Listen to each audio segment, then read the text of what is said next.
a la Universidad Autónoma que organiza esta actividad y que me consideraron para comentar algunas cosas importantes que han ido apareciendo, información que ha ido apareciendo respecto al COVID-19. Al principio no hay que recordar, no hay que olvidar que esto es de reciente aparición en el mundo y que la información ha ido apareciendo progresivamente. Entonces, al principio teníamos algunos datos, alguna información y en base a eso actuábamos. Y también hay mucho ensayo y error. Yo estoy trabajando con pacientes COVID en una unidad intensiva de COVID en Clínica Indisa desde el inicio de la pandemia, es decir, desde el principio de marzo.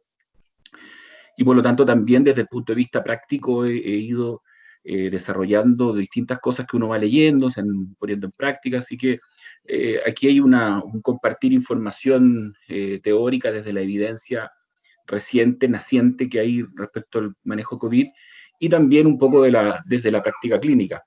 Así que vamos nomás. Bueno, los coronavirus son patógenos nombrados por su particular forma, ¿cierto? Son ovalados, redondeados, ¿cierto? Y tienen unas espículas, ¿cierto? Unos picos que hacen que le forma una especie como de corona. La mayoría de estos infectan animales y hay algunos que infectan a humanos, ¿cierto? Y que han sido identificados desde la década del 60. En este momento hay 7 tipos de coronavirus que pueden infectar a los seres humanos. El coronavirus, lo más conocido, el MERS, ¿cierto? Del síndrome respiratorio de Oriente Medio, el SARS, ¿cierto? Del síndrome respiratorio agudo grave, y este nuevo coronavirus que apareció en diciembre del 2019 en la ciudad de Wuhan, en China, que inicialmente se llamó Novel Coronavirus y ahora se llama SARS-CoV-2. En teoría es un virus que mutó y que se extendió desde los animales infectados, ¿cierto? Murciélagos, gatos, ganado, camellos, serpientes, a los seres humanos. Y esta infección estaría relacionada con un mercado llamado mercado húmedo de China, que es un mercado en el fondo agropecuario, donde se intercambian distintos tipos de alimentos y así habría sido la infección originalmente. Se transmite inicialmente de animal a humano y luego de humano a humano, cosa que queda en evidencia cuando se empiezan a contagiar personas al interior de los hospitales. El personal sanitario, cuando se empieza a contagiarse, queda demostrado que este es un nuevo virus que es capaz de entonces contagiar de humano a humano. Al igual que los virus respiratorios comunes, ¿cierto? Como el de resfrío, el H1N1, en general se generan partículas en el aire y en la superficie y por lo tanto, tanto por contacto respiratorio como por contacto directo, se pueden infectar entonces las personas. Tiene una particularidad, es extremadamente transmisible, extremadamente contagioso. En solo un mes se propagó por todo el mundo, según datos de la OMS, del 30 de enero, recién un mes de que fue identificado. Ya habían 80.000 casos confirmados en China y ya se encontraban casos en Singapur, Hong Kong, Tailandia, Estados Unidos, Taiwán, Australia, Malasia, Alemania, Vietnam, Emiratos Árabes, etc. Desde el punto de vista de la fisiopatología, el virus ingresa a las células a partir de estas proteínas de membrana, que estas espículas que hacen una especie como de puente y ocupan el receptor de la angiotensina 2, de la enzima convertidora angiotensina 2, ¿cierto? Y de esa manera ingresan a las células que luego generan su replicación como a todo virus y generan una respuesta inmunológica capaz de generar entonces la inflamación y la infección propiamente tal. Secundariamente, este virus, el SARS-CoV-2, tiene la capacidad de afectar las células endoteliales vasculares, cambiar principalmente la permeabilidad vascular, y entonces a la infección respiratoria, esta neumonía viral, se le agrega una inundación alveolar generada por este cambio en la a nivel vascular pulmonar. Entonces, el curso de la enfermedad está más o menos definido en 4 etapas. Una etapa inicial que puede durar hasta 5 días de un periodo de incubación, que puede extenderse hasta 14 días, lo que hace muy riesgoso y muy contagioso además este virus, porque es un periodo de incubación largo donde una persona asintomática puede estar transmitiendo el virus. Luego está la fase sintomática, donde se produce principalmente la fase de replicación viral, que dura entre 1 y 2 semanas, luego una fase de compromiso pulmonar inicial, precoz, ¿cierto? Donde parte principalmente el aumento de la actividad inmunológica, que es muy importante, donde hay mucha inflamación, ¿cierto? Esta famosa tormenta de citoquinas que genera entonces complicaciones en otros sistemas y de manera sistémica. Y luego viene una fase entonces llamada la fase pulmonar tardía, donde principalmente atendemos las consecuencias generadas por la infección respiratoria en primer término y las complicaciones inflamatorias sistémicas generadas en segundo término. Se han ensayado distintas pruebas de tratamiento para este virus, principalmente antivirales, tratamientos corticoidales, tratamientos con fármacos que se utilizan originalmente para la malaria, vitaminas, por supuesto, genera este cuadro genera mucha patología vascular, alteraciones vasculares y de la coagulación, por lo tanto se utilizan también elementos, fármacos anticoagulantes. Nada demostrado, eso sí, hasta ahora con claridad absoluta y rotunda que sean tratamientos extremadamente útiles, ¿cierto? O con evidencia clara de su utilidad.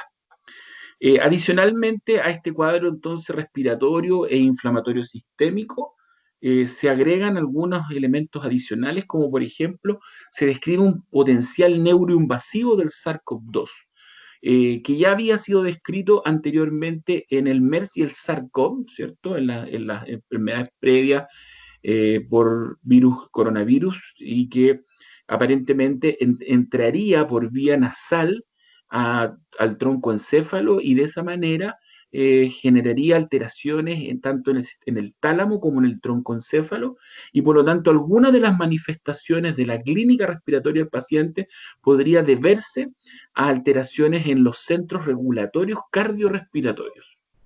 Aquí hay una imagen que compara la contagiosidad del COVID-19 por el virus SARS-CoV-2 y el H1N1 o otro tipo de enfermedades respiratorias, ¿cierto? Donde la tasa de contagio, la tasa de replicación y contagio de la población es mucho mayor en este virus, lo que ha junto con la longevidad de este virus, es un virus muy longevo, capaz de durar más de 3 horas suspendido en el aire, más de 4 horas en superficies de cobre, 24 horas sobre el cartón, 2 a 3 días tanto en el plástico como en el acero inoxidable, es decir, es un virus que permanece mucho tiempo en las superficies.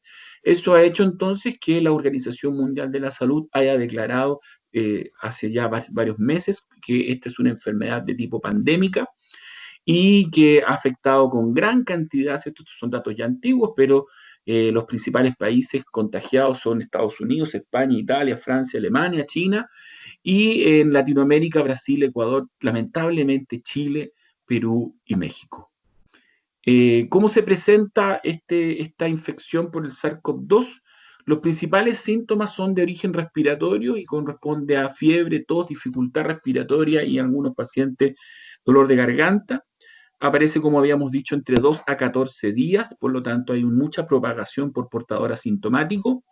Los casos confirmados pueden ser hasta el 20% considerados graves y las principales complicaciones son la neumonía, la sepsis, el shock séptico, el síndrome de distrés respiratorio agudo, que requiere entonces internación en UCI y ventilación mecánica.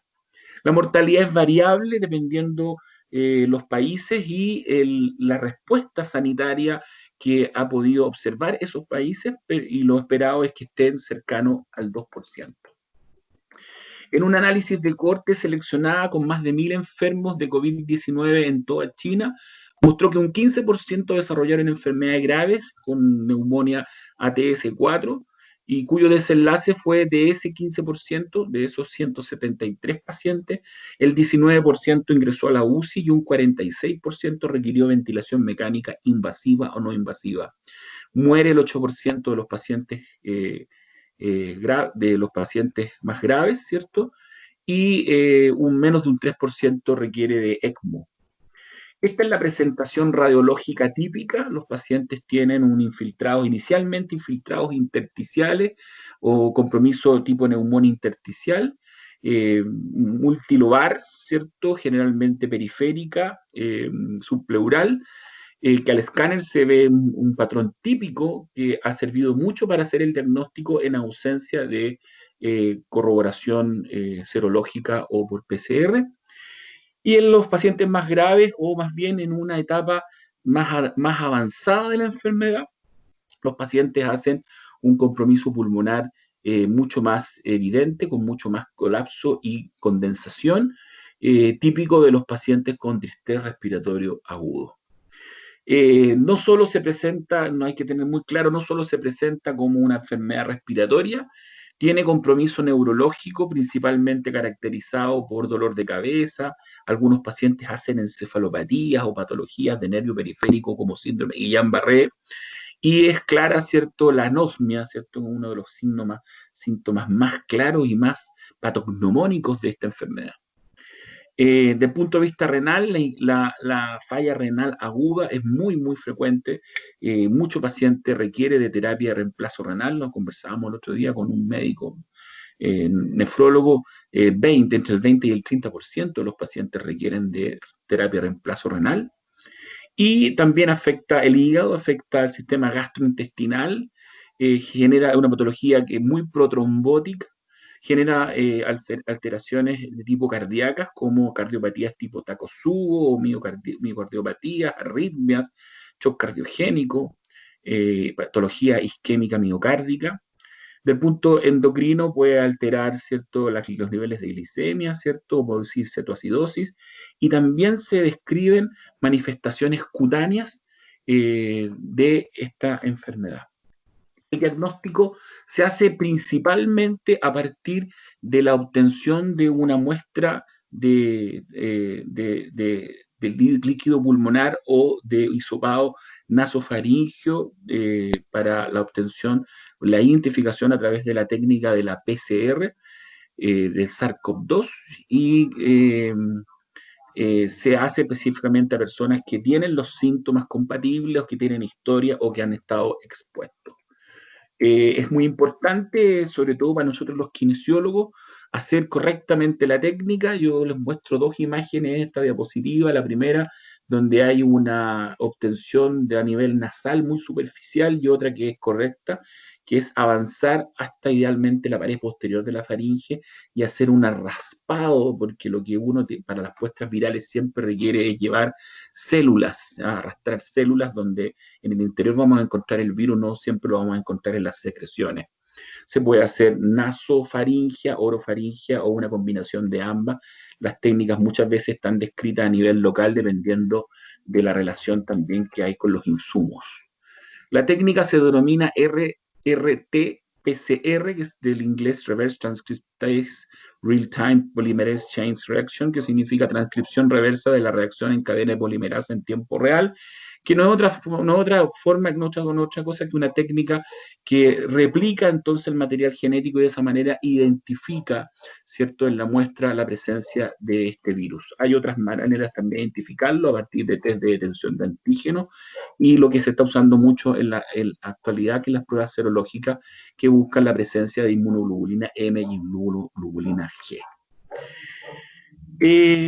No hay un tratamiento efectivo, por lo tanto, lo que más se pide es que haya medidas preventivas, ¿cierto? Lo más común y lo más efectivo es el lavado de manos adecuado con agua y jabón. No se requiere de antisépticos especiales porque este es un virus muy simple, con una membrana, como todas las membranas de los virus, ¿cierto?, que se deshace con el agua y con el jabón. Pero sí, el lavado de manos debe ser prolijo. Se recomienda no menos de 20 segundos para que el lavado sea adecuado, para que el lavado no deje áreas sin barrer adecuadamente y sin limpiar adecuadamente. Se puede usar, ¿cierto?, alcohol gel, ¿cierto?, u otro tipo de elementos, pero con el lavado de manos ya es suficiente. Se recomienda tener cuidado principalmente al toser y estornudar, evitar estar cerca de quien tose o estornuda, y para eso entonces dentro de las medidas preventivas comunes está el distanciamiento social, es decir, estar a más de 1,5 metros de distancia entre las personas para evitar entonces que esto se contagie de manera muy rápida o muy intensa. Evitar tocarse los ojos, la nariz, la boca para no transmitirse, ¿cierto?, por otras mucosas, el virus que pudiera estar contaminando las manos, una, eh, una error muy frecuente en la población que uno ve habitualmente, sobre todo cuando van a los servicios de salud, es que las personas se ponen guantes. La transmisión no es a través de la piel y por lo tanto el ponerse guantes no protege nada, menos aún si la persona por ponerse guantes deja de lavarse las manos y con los guantes se pudiera tocar la cara, se pudiera tocar la nariz o se pudiera tocar los ojos, el guante va a ser un vector de transmisión más que una protección. Lo importante es entonces el lavado de manos, ¿cierto? Y la protección de las puertas de entrada, que son nuestro sistema respiratorio y nuestras mucosas nasales, ¿cierto? Y ojos. Hay que limpiar con frecuencia las superficies más contaminadas, los celulares, ¿cierto? Y no tener conductas, ¿cierto?, de contagio público, ¿cierto? Evitar escupir en la calle, evitar toser, ¿cierto? O taparse, idealmente con un pañuelo desechable, la boca o la nariz cada vez que estornuda una persona o tose. Del punto de vista específico para el coronavirus, se recomienda no viajar. Bueno, la mayoría de los lugares ya están en una etapa en que se están empezando a permitir los viajes nuevamente y evitar entonces hacer cuarentenas o aislamiento si usted es una persona contagiada o un contacto directo. Y por supuesto evitar exponer a los miembros de la familia, si usted es un trabajador de la salud, a sus ropas, a sus implementos de salud, ¿cierto? Limpiarlos correctamente, ¿cierto? Y evitar entonces la propagación intradomiciliaria. Una información importante de la múltiple información que ha salido publicada en el último tiempo es que no es lo mismo el distanciamiento social en las personas detenidas que caminando, trotando o andando en bicicleta, donde se deben aumentar significativamente las distancias de protección o de cuidado. Esto va a ser muy importante cuando volvamos a la vida normal y cuando la gente pueda volver a salir a hacer deporte. Si usted está caminando, la distancia que tiene que tener con otra persona es de 4 a 5 metros. Si corre o anda en bicicleta lento, 10 metros, y si anda en bicicleta rápido, más de 20 metros. Algunas condiciones especiales del COVID-19 las tenemos que tener con las mujeres embarazadas, los niños, considerar algunas alteraciones neurológicas y las síndromes gastrointestinales exclusivos que se dan en baja frecuencia, pero también se manifiestan. En las embarazadas, en general, se ha demostrado que también son susceptibles a la infección por SARS-CoV-2, lo que puede aumentar los riesgos tanto para la madre como para el niño en gestación. Y las complicaciones del embarazo que se han descrito hasta ahora son ruptura prematura de las membranas, partos prematuros y algunos casos de algunos mortinatos. Se describen que las pacientes que hacen con una condición crítica, estando embarazadas, desarrollan disfunciones orgánicas múltiples, distrés respiratorio, insuficiencia hepática aguda, renal, shock séptico, en general las mismas alteraciones que los pacientes común y corriente, ¿cierto? Y hay un reporte chino que en un grupo de embarazadas el 50% requirieron de ECMO. No hay evidencia clínica clara hasta el momento ni serológica de transmisión vertical. Los niños, ¿cierto? Los reportes chinos iniciales, por ejemplo, uno que analizó 72.000 pacientes con COVID-19, menos del 1% los afectados eran menores de 10 años, y en otros dos estudios que agrupó a 1.000 niños enfermos con COVID-19, el 1,8% requirió de UCI y 2 fallecieron. Ahora, en América del Norte y Europa la cosa ha sido distinta. En América del Norte se ha reportado una mortalidad hospitalaria pediátrica de 4,2% y un shock inflamatorio severo en niños sanos, similar a la enfermedad de Kawasaki, caracterizada principalmente por mucha fiebre y evidencia de laboratorio de mucha inflamación, falla multiorgánica, ¿cierto? Y en niños que estaban enfermos con COVID-19 o que lo pudieron haber tenido anteriormente. Este síndrome se llama síndrome inflamatorio multisistémico infantil o pediátrico y puede provocar aneurismas coronarios en el 25% de los pacientes. Las alteraciones neurológicas, no solo el dolor de cabeza, las mialgias, la anosmia son características de COVID-19, también hay pacientes que hacen accidentes cerebrovasculares, ¿cierto? Y que pues debutan como tales, y por lo tanto hay que considerarlo, además de que el SARS-CoV-2 encuentra también receptores de la enzima convertidora de angiotensina 2 en el sistema nervioso central y músculos esqueléticos, por lo tanto puede producir alteraciones neuromusculares muy relevantes. Respecto de los síntomas gastrointestinales, ¿cierto? Se ha reportado que en promedio, ¿cierto? Hay un 18,6% de los pacientes que presentan síntomas gastrointestinales específicos como diarrea, vómito o dolor abdominal, y que esos pacientes en general pueden incluso no tener síntomas respiratorios, ¿cierto? Y debutar solo como con síntomas digestivos. Aquí hay una gráfica de una publicación reciente que muestra que la mayoría de los pacientes tienen tanto síntomas respiratorios como digestivos, ¿cierto? Y una pequeña cantidad de pacientes no tienen síntomas respiratorios, ¿cierto? Y sí tienen síntomas digestivos, un 3% pequeño, ¿cierto? Pero se da, yo lo he visto en la clínica, pacientes que ingresan por observación de un cuadro abdominal y resulta ser COVID-19. Ya algo les decía, el tratamiento específico farmacológico no hay vacuna todavía, ¿cierto? Hay fuertes expectativas para que aparezca pronto, pero todavía no la tenemos, y por lo que yo he estado conversando con personas muy entendidas, ¿cierto? Con la doctora Janet Davanchi, he estado escuchando sus entrevistas. No tenemos expectativa por lo menos varios meses más, no por lo menos este año que aparezca una vacuna, ¿cierto? Efectiva. Así que las medidas generales es hacer diagnóstico precoz y todas las medidas que disminuyan la propagación. Medidas de cuidado general y apoyo de las funciones comprometidas, principalmente hidratar a los pacientes, antipiréticos cuando tienen fiebre, y terapia de oxígeno, antivirales, asistencia ventilatoria y terapia de reemplazo renal, dependiendo qué tan intensas sean las complicaciones generadas por el COVID-19. Los casos de coronavirus varían de leve a moderados y graves. Los leves son síntomas que pueden desaparecer por sí solos al cabo de 10 a 14 días, y los moderados o graves generalmente se dan en pacientes con condiciones médicas preexistentes como problemas cardiovasculares, diabetes, problemas renales hepáticos, problemas respiratorios crónicos, personas mayores, embarazadas, niños, y podríamos agregar últimamente personas con sobrepeso evidente o obesidad.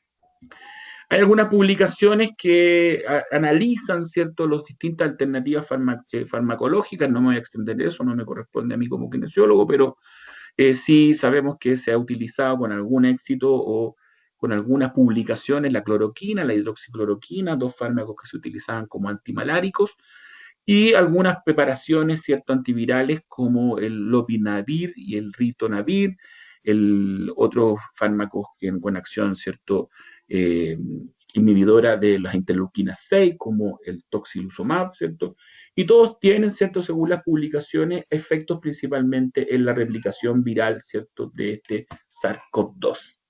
Hay algunas recomendaciones incluso de cómo utilizar los fármacos en las dosis, qué sé yo, que están publicadas, ¿cierto? Pero todo esto está en revisión permanente porque cada vez se encuentran más publicaciones, ¿cierto?, respecto de la efectividad y riesgo que puede tener una terapia farmacológica u otra. El personal sanitario ha sido de especial importancia, de especial cuidado en esta pandemia por SARS-CoV-2, ¿cierto? Dado que ya sabíamos que en epidemias previas por estos coronavirus, el del SARS y el del MERS, había mucho personal infectado y varias personas fallecidas. Así que se enfrentó rápidamente con protocolos establecidos de usos de elementos de protección personal, educación, entrenamiento y simulación de actividades para disminuir al máximo los riesgos. Se recomienda identificar centros de referencia, aumentar capacidad hospitalaria y establecer protocolos de manejo. Los elementos de protección personal que se utilizan, ¿cierto? Depende de las condiciones tanto locales, ¿cierto?, de hospitalización y la concentración de enfermos. No es lo mismo tener pacientes hospitalizados en piezas individuales con correcta ventilación o con presión negativa que tenerlos en salas comunes o en salas abiertas donde por supuesto la necesidad de elementos de protección personal es mucho más continua. Pero en general siempre se recomienda respetar los protocolos locales junto con las recomendaciones nacionales que generan los distintos ministerios de salud de los distintos países.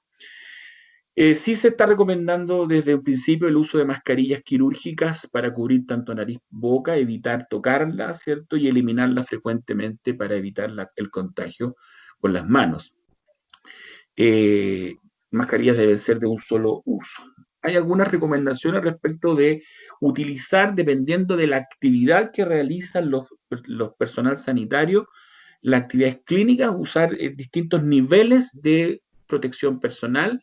Esta es una recomendación del Hospital Italiano de Buenos Aires que recomienda utilizar distintos niveles de protección dependiendo de la exposición que uno va a tener, un nivel 1, 2 y 3, con entonces distintos elementos de protección. El nivel 3, obviamente, el nivel más avanzado, con uso de mascarillas N95 o de alta capacidad de filtración, protección ocular, pecheras de material, ¿cierto? Hidrorrepelente, guantes de buena calidad, incluso en algunos lugares se utiliza el cambiarse ropa y protección del calzado. Pero más que solamente el uso de los elementos de protección personal, también es muy importante el cómo se pone y cómo se saca. La técnica está descrita. Primero uno debe ponerse las batas, luego las mascarillas, después la protección ocular, facial y al final los guantes. Y el retiro debe ser también siguiendo los siguientes pasos. Primero se saca los guantes y las pecheras, luego se higieniza las manos, luego uno se retira la protección ocular y visual, luego nuevamente se debe higienizar las manos para al final sacar la mascarilla y nuevamente terminar higienizándose las manos con alcohol gel, idealmente al final de todo el proceso, lavado de manos con agua corriente. Algunas actividades clínicas que también se recomienda tener especial cuidado están dentro de ellas el traslado de los pacientes intrahospitalarios. Muchos de los lugares, los kinesiólogos a cargo de la terapia respiratoria deben participar activamente de estos traslados y por lo tanto hemos puesto especial interés en conocer las recomendaciones nacionales e internacionales.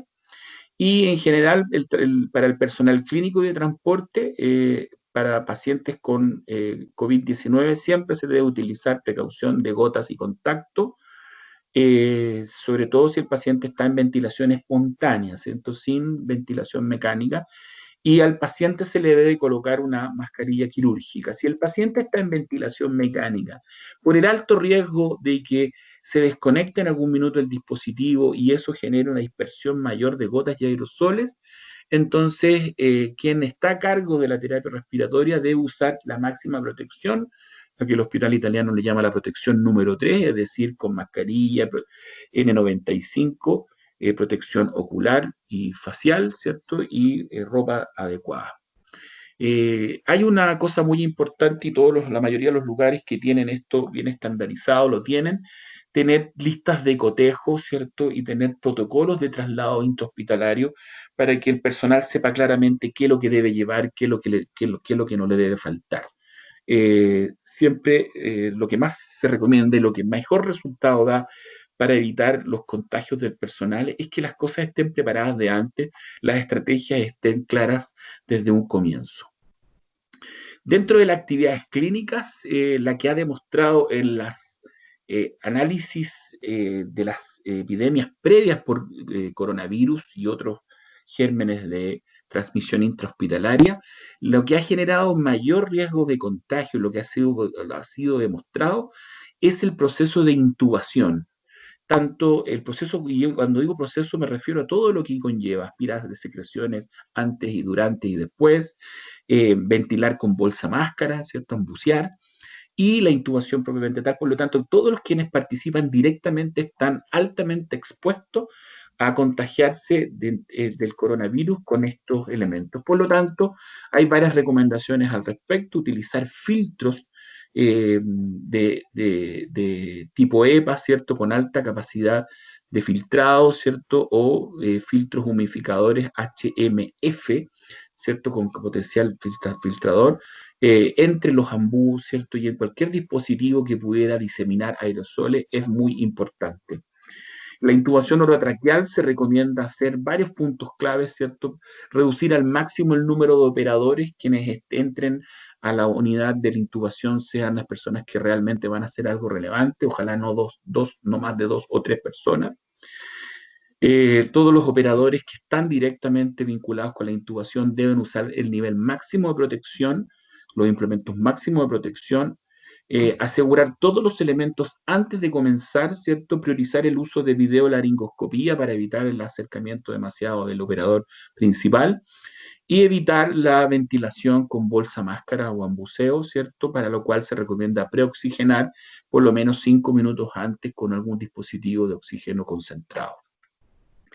Y siempre usar la secuencia rápida de intubación, ¿cierto? Que es más o menos esto, está más o menos aquí resumida, que es tener una fase de preparación donde asegurarse de que están todos los equipos disponibles, que están las drogas, la monitorización adecuada y establecer estrategias. Aquí quien actúa como líder, que no siempre es el médico que va a intubar, a veces el médico está tan preocupado de preparar el equipo que otra persona puede tomar la iniciativa y decir, bueno, este es el plan, vamos a intentar entonces a partir de este momento, 2 intentos, si al segundo intento no se puede intubar, entonces ahí recién vamos a hacer ventilación con bolsa máscara porque no podemos dejar al paciente paralizado sin ventilar durante mucho tiempo. Y luego llamaremos a un anestesista, etcétera, etcétera, ¿cierto? Eso es importante tener planes para que en el momento no se produzcan entonces desinteligencias que podrían exponer al personal al contagio. Usted sabe que no tiene que ambucear, pero tiene que tener su ambú preparado ahí con el filtro bien puesto, porque si lo va a necesitar, no puede a última hora estar intentando usarlo de emergencia. Luego, intubar, ¿cierto? Para eso se requiere analgesia, sedante y bloqueo neuromuscular. Y luego los cuidados post-intubación que son principalmente lograr niveles de sedación adecuados para poder invadir al paciente, para poder ventilarlo y adaptarlo a la ventilación mecánica. Siempre se recomiendan los checklists, ¿cierto? De intubación COVID-19. Aquí también está extraído del documento del Hospital Italiano que lo publicó al principio del inicio de la pandemia, donde entonces hace varios elementos, varias preguntas y usted se prepara adecuadamente para no tener emergencias durante el proceso. Y aquí algunas recomendaciones respecto de qué fármacos usar como analgesia, como sedación o como bloqueo neuromuscular, usar la videolaringoscopía, ¿cierto? Etcétera, etcétera. Durante los procedimientos generadores de aerosoles se debe usar máscara N95, guantes y protección facial y ocular. Vemos frecuentemente al personal sanitario usando máscaras mucho más avanzadas, ¿cierto? Muchas de ellas construidas y diseñadas para trabajos de otro tipo, para trabajos en la minería, ¿cierto? O con contaminantes de alto riesgo. En general, para el COVID-19 no se necesitan, son de gran utilidad, pero son un riesgo si es que no son correctamente manipuladas. Son más grandes, tienen más bordes, tienen más elementos, y ojo que siempre la contaminación puede ir por el lado de las manos.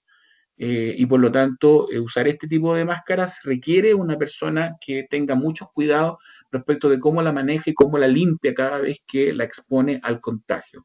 El usar máscaras más pequeñas como las N95 a veces facilita el uso y el cumplimiento adecuado de las técnicas de cuidado y de protección personal. Por lo tanto, a veces es preferible una máscara N95 o una mascarilla quirúrgica cuando está expuesto o cuando no se está expuesto a actividades de alto riesgo, pero limpia y bien manejada. También se usan entonces filtros especiales para, por ejemplo, terapia respiratoria, no solo con ambú, sino que también con ventilación mecánica no invasiva, barreras que se han inventado para evitar entonces al máximo el riesgo de contaminarse, barreras locales para intubar o para aislar a un paciente frente a un procedimiento que sea muy diseminador del virus, ¿cierto? O utilizar la tecnología separando los monitores del ventilador mecánico propiamente tal para poder entonces tenerlo fuera de la unidad, ¿cierto? O usar filtros en dispositivos, ¿cierto? Si se requiere alguna terapia inhalatoria específica. También se recomienda tener harto cuidado con el manejo y las protecciones del personal respecto a su domicilio y a su familia. Entonces se recomienda que no exponerse, ¿cierto?, al contagio por la ropa, para lo cual se recomienda entonces bañarse cada vez que uno llega a su casa, guardar las cosas en cajas, limpiarlas adecuadamente. Y por supuesto que no hay que olvidarlo, hay que preocuparse de las consecuencias psicológicas y emocionales que pueden afectar a la población y especialmente al personal de salud. En la pandemia el de COVID-19 en China, tuvieron síntomas depresivos el 50,4% del personal sanitario, ansiedad el 44,6%, insomnio el 34%, estrés en un 71,5% y contagio de COVID-19 el 20% en Italia. Por lo tanto, el personal sanitario no solo está expuesto al contagio, sino también a desarrollar patologías de tipo psicológicas y del estado anímico o mental. Hablemos ahora del manejo de la falla respiratoria en COVID-19, que es lo que más nos convoca en esta situación, ¿cierto? Lo previo era una información que yo nunca dejo de compartir, porque siempre es posible que algo uno no lo esté haciendo bien o lo pueda perfeccionar. Pero la falla respiratoria, bueno, nuevamente señalar que el personal sanitario está más expuesto que la población normal, porque el personal sanitario está expuesto a procedimientos que generan aerosoles. En general, estos virus en la población se transmiten por gotas y por eso basta con distanciamiento social de más de 1,5 metros, mascarilla simple y elementos que detienen la transmisión de las gotas. Pero las gotas se transforman en aerosoles cuando el paciente es sometido a algún dispositivo, sobre todo de terapia respiratoria con flujo. Y por eso el personal sanitario se contagió aproximadamente el 20% en el MERS y el SARS-CoV-1. Aquí están los países que tuvieron contagios en el SARS: Canadá, China, Hong Kong, Taiwán, Filipinas, Singapur, Tailandia, Vietnam. De 8.098 casos, 1.707 era personal sanitario, es decir, un 21% fue personal sanitario. Y de los 80.000 casos reportados en COVID-19 en China, 3.300 fueron médicos. Por lo tanto, personal sanitario está muy expuesto. Los mismos chinos nos han publicado que los casos más graves se dan principalmente cuando se iniciaron las medidas de protección de baja calidad y disminuyeron cuando aumentaron, y que existe una gran relación respecto de la frecuencia de contacto con el tiempo de contacto del personal sanitario con los enfermos respecto de la producción de contagios y gravedad. A pesar de todo lo que sabíamos, cuando en Italia llevaban 13.800 casos, ya habían 1.116 trabajadores de la salud contagiados. Por lo tanto, el contagio es posible y sigue repitiéndose a pesar de las medidas de precaución que se puedan haber establecido en países altamente desarrollados como los países de Europa. Este trabajo está publicado, ¿cierto?, en el año 2004 a propósito de los casos en que fueron reportados en el 2003 de la epidemia del SARS, y muestra que principalmente el riesgo, cuando se evalúan riesgo con indicadores como el RR o el OR, está dado principalmente en la intubación endotraqueal, y en este caso el trabajo muestra que también personal de enfermería que estuvo a cargo de pacientes con ventilación mecánica también tuvieron un riesgo elevado de contagio del SARS. Entonces, en general, la broncoscopía, la reanimación cardiopulmonar, la ventilación no invasiva, la intubación traqueal, la ventilación manual y otros procedimientos más bien quirúrgicos tienen que ver con riesgo de contagio real.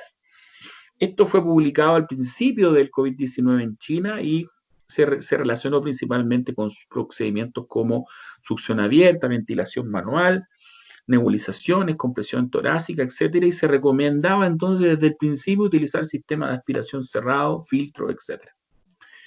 Respecto entonces del enfrentamiento de la falla respiratoria, las recomendaciones iniciales de China en esta pirámide de enfrentamiento clásico de la estrategia terapéutica propuesta en el año 2018 por Scala and Hughes, que nos decía que debemos partir con oxigenoterapia clásica, cuando esta es insuficiente, seguir al paso siguiente, que es cánula nasal de alto flujo, si esta es insuficiente, pasar a BNI, y luego entonces, si esto es insuficiente, ver al paciente ventilarlo con ventilación mecánica invasiva. Y si es insuficiente, entonces recién pasar a ECMO, y siempre fijarse en la mecánica respiratoria del paciente, indicadores de intercambio gaseoso y de ventilación.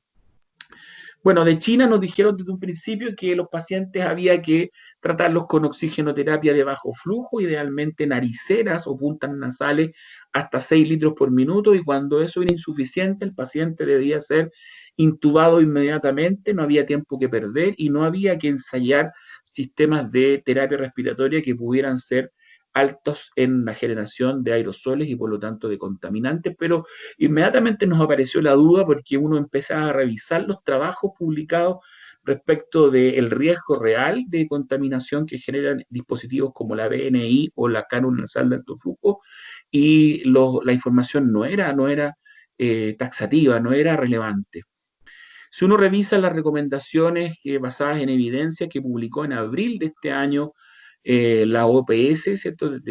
Organismo dependiente de la Organización Mundial de la Salud, nos decía que había una recomendación fuerte de que estos pacientes debían implementarse terapia de oxigenoterapia y que con saturaciones mínimas de 94% y hasta 96%. Que debía dejarse el uso de la cánula nasal de alto flujo o la ventilación mecánica no invasiva a pacientes que estuvieran en situación de aislamiento, que pudieran estar en unidades protegidas y con personal adecuadamente protegido. Respecto a la administración de oxígeno, entonces se postula que se considera un procedimiento generador de aerosoles de bajo riesgo, a pesar de algunas recomendaciones o algunas guías que he visto por ahí yo que recomiendan un sistema u otro. Si uno revisa la evidencia clara, eso no es así. De todas maneras, se pueden utilizar sobre todo los dispositivos de bajo flujo, especialmente las nariceras, mascarillas para evitar entonces la propagación y dispersión del virus. Eh, ¿Cómo funcionan los sistemas de oxigenoterapia? La mayoría de ustedes lo saben, pero hago un pequeño recordatorio. Un sistema de bajo flujo, como una naricera, aporta oxígeno principalmente generando, ocupando, ¿cierto?, los reservorios naturales, ¿cierto?, el espacio muerto que le llamamos nosotros, ¿cierto?, la nariz, ¿cierto?, la rinofarinx y la faringe, y ahí es donde concentra principalmente el aporte de oxígeno. Por eso cuando aplicamos una mascarilla simple, lo que hacemos es aumentar el reservorio de oxígeno y por lo tanto con eso, con la misma cantidad de litros, aportamos mayores concentraciones de oxígeno. Y si usamos una mascarilla con reservorio de no reinhalación, ¿cierto? Que es la que se recomienda, que mucha gente la llama muy mal llamada MAF, mascarilla de alto flujo, porque no es un sistema de alto flujo, un sistema de alta concentración, pero de bajo flujo, u otros le llaman mascarilla de recirculación, lo cual también es incorrecto. Eso no es un sistema de recirculación, ¿cierto? Es un sistema de no reinhalación, así se llama. Bueno, lo que hace es concentrar más aún el reservorio, y la medida que usted va aumentando el tamaño de los reservorios, entonces va aportando cada vez mayores concentraciones de oxígeno. Los sistemas de bajo flujo entonces pueden ser de bajo flujo, pero de alta concentración de oxígeno. Los sistemas de alto flujo son nuestras mascarillas Venturi famosas, ¿cierto? Que lo que hacen es mezclar el oxígeno con aire ambiente y entregan una FiO2 conocida y capaz de entonces de satisfacer todas las necesidades ventilatorias del paciente y de esa manera mantener concentraciones o aporte concentraciones de oxígeno estables. Estos sistemas de oxigenoterapia han sido bien cuestionados respecto de si se pueden usar o no por los altos flujos que generan. Vamos a ver más adelante que la dispersión de aerosoles en estudios generados en simulaciones con maniquí, la cantidad de dispersión de aerosol, de humo, que es como lo evalúan, no es mucho mayor que otros dispositivos, ¿cierto? Y en general no existen trabajos de riesgo que evalúen el riesgo que no recomienden el uso de estos dispositivos. Es más, en publicaciones bastante recientes, una publicación que salió este mes recién pasado, en los pacientes con historia de retención de oxígeno que requieran alto flujo, en general se pueden utilizar estos sistemas para supervisar mejor aún la aplicación de oxígeno de manera estricta, la FIO2, para no generar entonces efectos de depresión del sistema nervioso central. Hay varios trabajos entonces respecto de cuál es el real riesgo de los dispositivos de oxigenoterapia, y este trabajo, ¿cómo se llama?, resume varios trabajos previos que se hicieron respecto de la distancia de dispersión de humo que generan en estudios con maniquí, con unos maniquí de alta, ¿cierto?, fidelidad humana, donde se inserta humo y luego se pone en dispositivo y se evalúa qué tanto se dispersa el humo. Y en general, fíjense, una mascarilla simple dispersa entre 11 y 9 centímetros de distancia. Una mascarilla de no reinhalación, ¿cierto? La que normalmente, la mal llamada mascarilla de recirculación, algunos trabajos dicen que dispersan menos de 10 centímetros. Esta referencia hace que puede dispersar hasta 25 centímetros prácticamente. Una mascarilla Venturi, poquito menos de 40 centímetros al 40%, y si es al 35%, menos de 30 centímetros. Por lo tanto, las distancias de dispersión en general son bajas. Y se comparan con las cánulas nasales de alto flujo, que originalmente fueron no recomendadas de su uso originalmente, ¿cierto? Y si usted se fija, a pesar de que usan flujos mucho más altos que los dispositivos de oxigenoterapia tradicional, salvo la mascarilla Venturi con FIO2 del 24%, que entrega un flujo total como de 70 litros. En general, los cánulas de alto flujo son los dispositivos que ofrecen mayores flujos, ¿cierto? Dispersan entre 6,5 y 17,2 centímetros de distancia. Si usted se fija, este es otro estudio, otra publicación que resume estudios.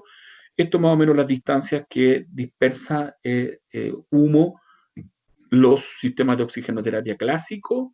Estos son las distancias que dispersan los sistemas de ventilación mecánica no invasiva, y mucho mayores que lo que está descrito para la cánula nasal de alto flujo bien puesta.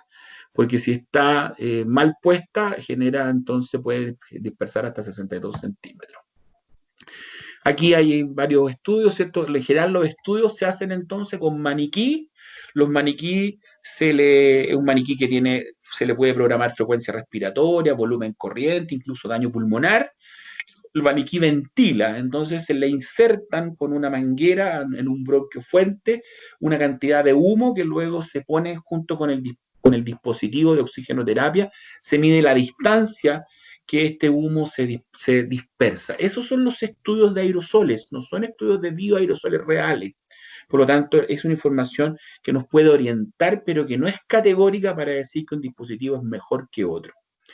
Y dentro de estos dispositivos, por ejemplo, liceras de bajo flujo, de alto flujo, como se puede ver que, curiosamente, un dispositivo de bajo flujo dispersa más humo que los de alto flujo, y que si usted le pone mascarilla, después se da cuenta que dispersa bastante menos incluso que lo que dispersan originalmente. La cánula nasal de alto flujo, entonces, un dispositivo especial generado por una máquina o un dispositivo capaz de mezclar aire y oxígeno en una concentración conocida. La máquina más conocida en Chile y el mundo es la de Fisher & Paykel, el Herbo 2, pero han aparecido en el mercado distintos dispositivos, el Humido Flow, ¿cierto?, u otros dispositivos que emulan lo mismo. Mezclan el oxígeno con el aire y lo humidifican, lo calefaccionan y lo entregan entonces a una alta tasa con FIO2 conocida en la nariz, y entonces ahí se generan varios efectos capaces de generar un poco de presión positiva, de generar un barrido del CO2 exhalado, con lo cual disminuye el espacio muerto, y entonces entregan concentración de oxígeno conocidas, confiables, ¿cierto? Y hay varias publicaciones que hablan entonces de los beneficios que aportan estos dispositivos de alto flujo de oxigenoterapia, que son muy cómodos, ¿cierto? Más cómodos que las mascarillas, que reducen la entrada de aire ambiental que las nariceras de bajo flujo, porque aportan una tasa de flujo capaz de suplir las demandas ventilatorias completas de un paciente, y reducen el espacio muerto y el trabajo respiratorio, y por eso entonces se le han descrito potenciales mecanismos por los cuales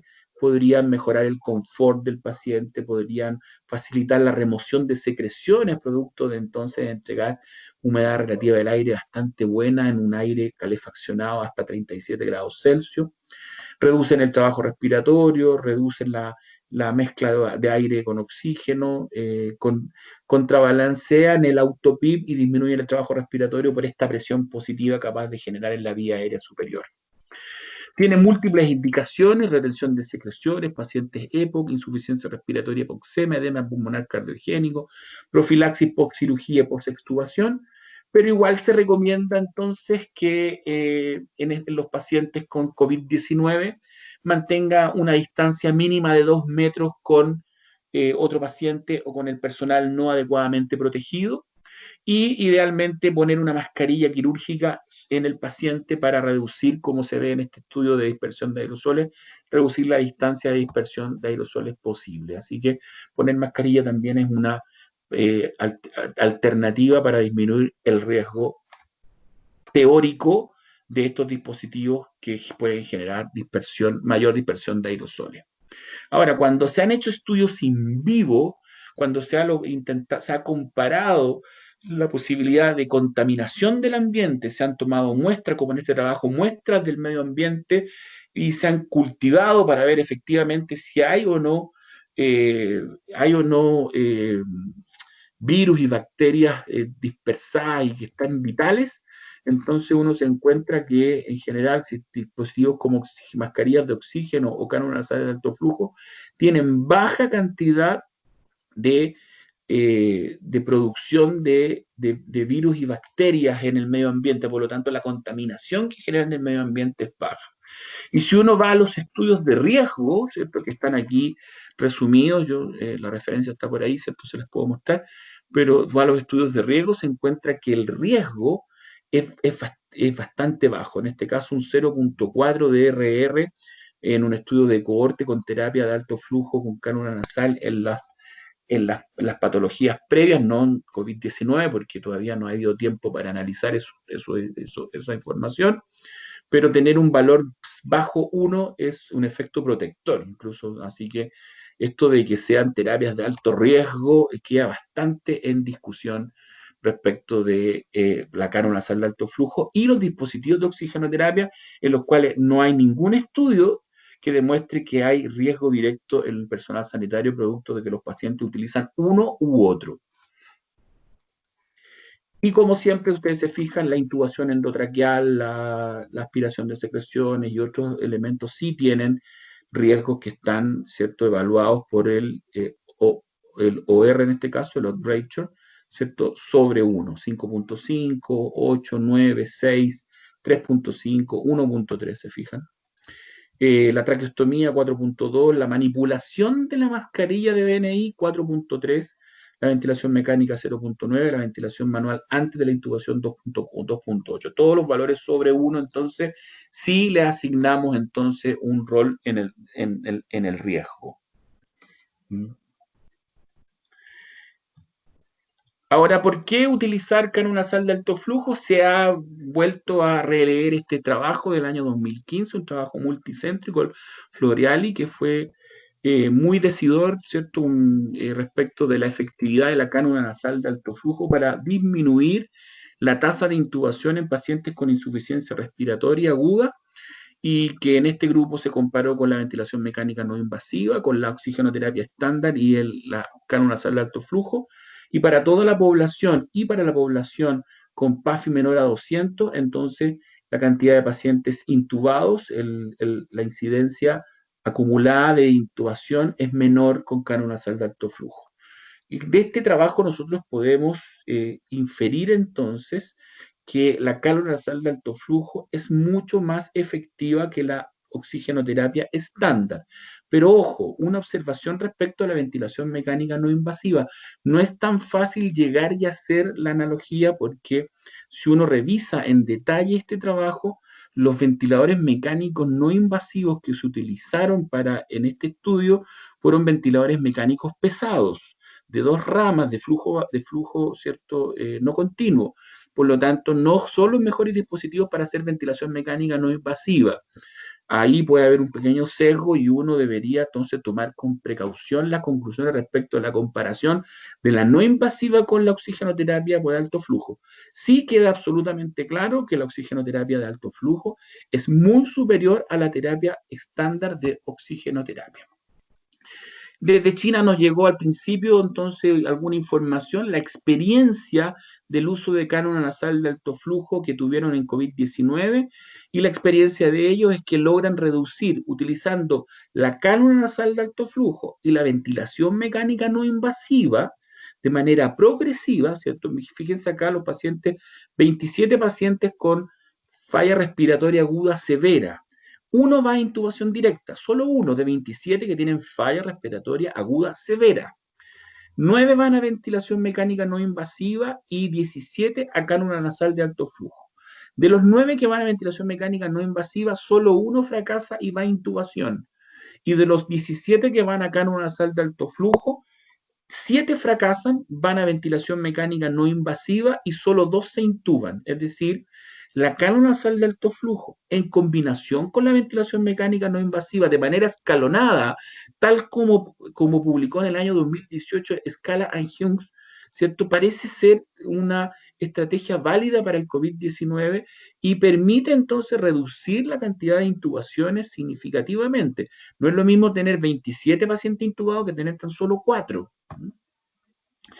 Y en COVID-19, este estudio, a pesar que tiene muy poquitos pacientes, ya nos dice que le va mejor a los pacientes que tienen PAFI sobre 200. Aquí está la escala de fracaso, ¿cierto? El fracaso, 64% de los pacientes que fracasaron era porque tenían PAFI menor a 200. Otros usos de la cánula nasal de alto flujo para pacientes postoperatorio o post-extubación. ¿Lo puedo usar en COVID-19? Por supuesto que lo puedo usar en COVID-19, sobre todo si usted tiene las condiciones ambientales para tener al paciente en una situación de seguridad. Si usted tiene el material de protección personal, si usted usa mascarilla, sobre todo en el 95, se puede cubrir los ojos, ¿cierto? La cara, y no deje de usarla, no se olvide que ya ha sido demostrado que estos dispositivos es de gran utilidad y en la actualidad lo estamos usando, por lo menos yo personalmente lo estoy usando con, me parece, bastante éxito para los procesos de retiro progresivo de la ventilación mecánica en pacientes ya traqueostomizados, crónicos, dañados, ¿cierto? En ventilación mecánica crónica, ¿cierto? Lo estamos sacando a ventanas con dispositivos de alto flujo de oxigenoterapia, ¿cierto? Con los adaptadores de traqueostomía y con bastante mejor éxito que con otras estrategias. Fue publicado, ¿cierto? Entonces en un trabajo que fue más bien una editorial publicada, pero que reunía varios médicos de los países más afectados, Italia, Estados Unidos, ¿cierto? Con COVID-19, fue publicado entonces un algoritmo que dice considere la cánula nasal de alto flujo y considere la BNI, ¿cierto? Y considere entonces escalas con las cuales puedan evaluar el grado de compromiso real de los pacientes respiratorios, ¿cierto? Aquí está el Cabrini Respiratory Strain Score, ¿cierto? Donde mezcla indicadores clínicos como la frecuencia respiratoria, el uso de musculatura accesoria, la amplitud respiratoria, ¿cierto? Etcétera, para darle puntaje a los pacientes y ver en qué grado de compromiso respiratorio se encuentra, lo cual puede ser de gran utilidad porque una de las principales críticas del uso de dispositivos de terapia respiratoria no invasiva, como cánula nasal de alto flujo y BNI, es que estos podrían retrasar la intubación en un paciente que realmente la necesita. Entonces, si usted usa estos dispositivos y tiene cómo evaluarlos, tiene score, tiene indicadores, ¿cierto? Que no sean la pura PAFI, que no sean la pura frecuencia respiratoria, entonces puede hacer entonces una terapia escalonada más segura para que no vayan todos a ventilación mecánica ni tampoco vayan tardíamente quienes realmente la necesitan. Entonces, nos hacemos la pregunta nuevamente, ¿podemos usar una terapia, una visión escalonada de terapia respiratoria en los pacientes COVID-19 o tenemos que saltarnos, como decían, ¿cierto?, en China, que había que saltarse esta escala derechamente de la oxigenoterapia a la intubación y nos parece que podemos utilizar perfectamente bien la cánula nasal de alto flujo, debemos utilizar la BNI en los casos justificados, ¿cierto? Y debe ser evitada la intubación cada vez que es posible, porque obviamente la ventilación mecánica no invasiva no está exenta de riesgos, de complicaciones, y produce lo que ya hemos visto en Chile y que se puede seguir viendo en otros países que todavía están en una escala ascendente de contagio, ¿cierto? Que es el colapso de las UCI y de los ventiladores mecánicos disponibles. Y si uno revisa algunas recomendaciones, ya algunos protocolos, se fija cómo está inserta, por ejemplo, la cánula nasal de alto flujo antes de la intubación, está inserto dispositivos de ventilación mecánica invasiva, APRB, Procisor Prono, ECMO, de lo cual vamos a seguir conversando. Y por ejemplo acá entonces está no solamente la cánula nasal de alto flujo, también está la posibilidad de utilizar otro tipo de terapia, ¿cierto? Como la ventilación mecánica no invasiva, considerar por lo menos una prueba de ventilación mecánica no invasiva en un paciente antes de intubarlo. Eh, ¿Qué otra cosa además podemos hacer con los pacientes antes de intubarlos? No solamente probar ventilación mecánica no invasiva o cánula nasal de alto flujo, sino que también pronarlos.